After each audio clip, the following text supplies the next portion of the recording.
Hello everyone, hope you're having a wonderful day. What would you do if a stranger pointed a camera at your child in a clinic and said, "Sign here, she deserves a better home"? Today we're stepping into Diep's world, where a corn deal hangs on a few cents, a fence rises post by post, and one little girl must choose between the people who raised her and the parents who just appeared. If this pulls you in, don't forget to subscribe so you won't miss the next chapters.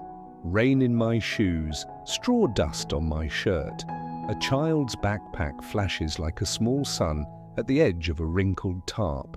He promised he'd be here early. He didn't. The silence did. I'm Diep, a mum. Rent doesn't care if my hands shake. Out at the buying shed, golden corn lines up like rough bricks.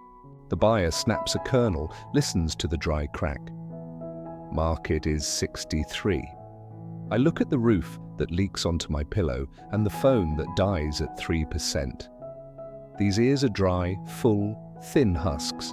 Help me a little, I say, keeping my voice even because pride is expensive. The scale chatters, digits jump like nervous birds.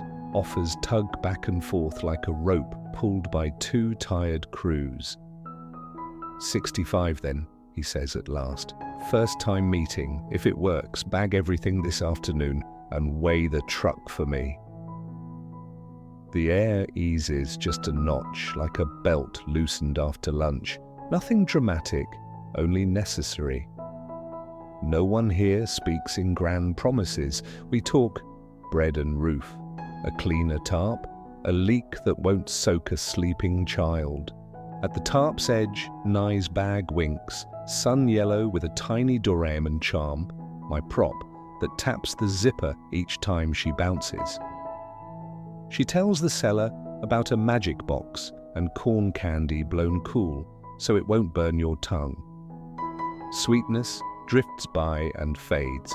The grown-ups return to blunt arithmetic. How many sacks? How many kilos? Nearly 30, counting above and below.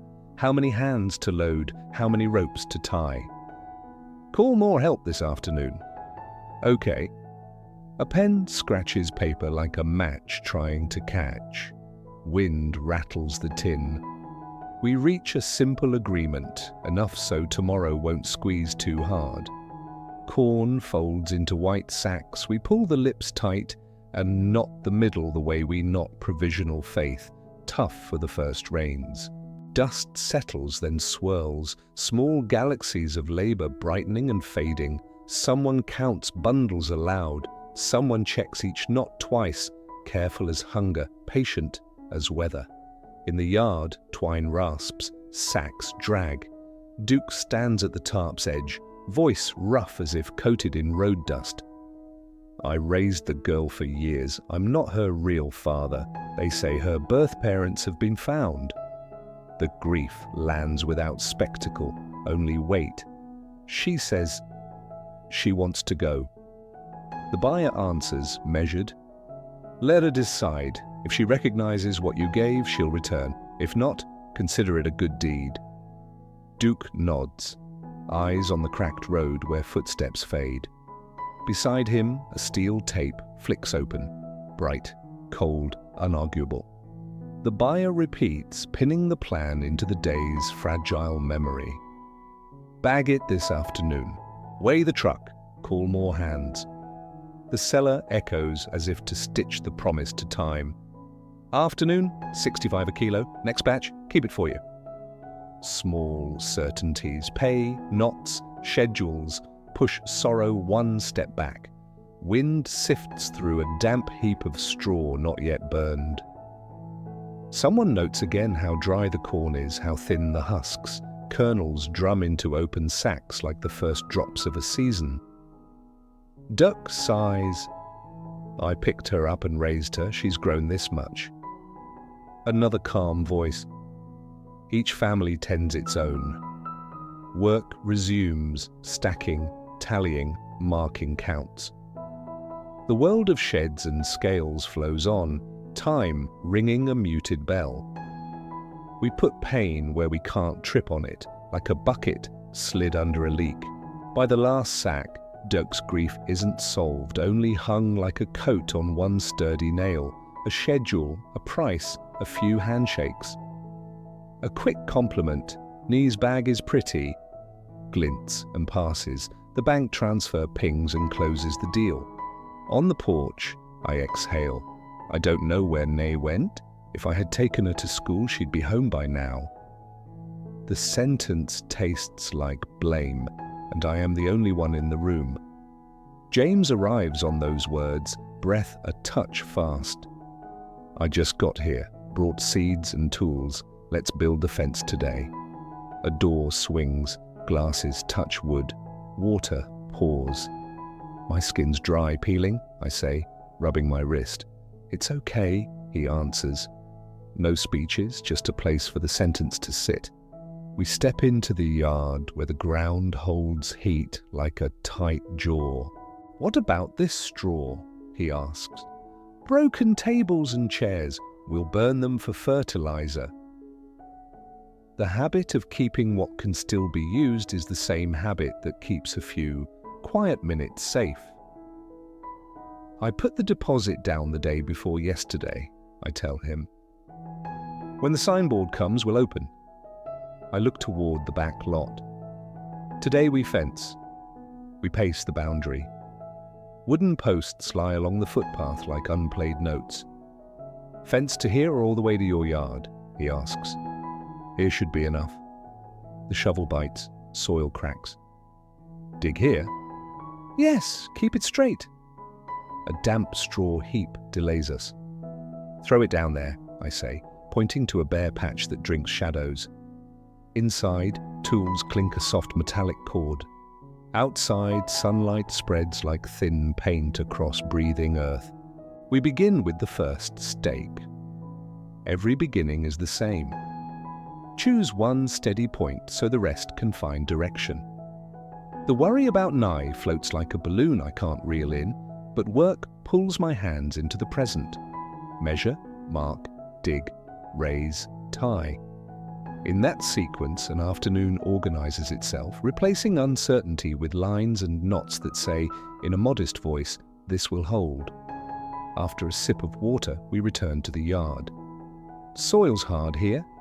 Set the posts deep." James measures the span between stakes. "Too wide and the wind will topple them." I nod. "Block a section for a bathroom. Keep the inside for the chicken coop." Our eyes follow an imaginary thread stretched across the garden, straight as a taut seam, steering clear of stones that remember storms. "Dig here, raise the post, tie the center knot." The shovel answers in steady beats. Sweat falls onto hot dirt, disappearing like noon rain. "When will we burn that straw?" he asks. "Not sure. Move it down for now." The second post stands, its footing holds. Is this line straight? Pull it half a handspan. Small precision is how you keep a roof calm in wind. Sometimes we work in silence, letting soil and metal speak to each other like old neighbors. Sometimes we trade short words, depth, distance, right angle, boundary edge. Each decision is practical, a fence high enough to turn chickens, strong enough that a child can lean without bringing it down. Sun tilts. Each stake grows a longer shadow, hurrying toward the promise of a warm bowl on a low table and a chair that doesn't wobble. By the time the straight line through the garden reveals itself in wood and wire, my heart slows. We're drawing a kind border, this side for greens, the coop, the wash corner, that side for coming and going, for a table to set things down. Order isn't luxury here, it's the quiet where a child can run without tripping. With that order, the day's labor begins to feel like shelter, made of measures, knots, and the small mercy of a well-chosen line. Somewhere, a phone vibrates against wood. I freeze, listening for Nye's steps in the yard, for a small voice over the hum of the afternoon. Nothing. only wind in straw, metal cooling in the shade, and the soft click of the buyer's pen as he caps the day and walks away. I press my palm to the first post, feel the grain steady under my skin, and breathe once more like I'm practicing for the moment I'll need it most. The phone buzzes on the porch, dirt under my nails. A missed call from school, then a message. Nye left early with an aunt. I don't have a sister. James, I say, she's not here. We move before the thought finishes. Tools thud into a bucket. The Doreen and charm on Nay's backpack rings in my head. We check the lane, the neighbour's step, the store with sour candy. No small shoes. I call Duke. I'll look by the market, he says. A second message drops a pin near the clinic. The clinic smells like antiseptic. Nye lies on a cot, cheeks flushed, a sticker on her wrist. The nurse hums over a monitor. Mildly dehydrated, she says.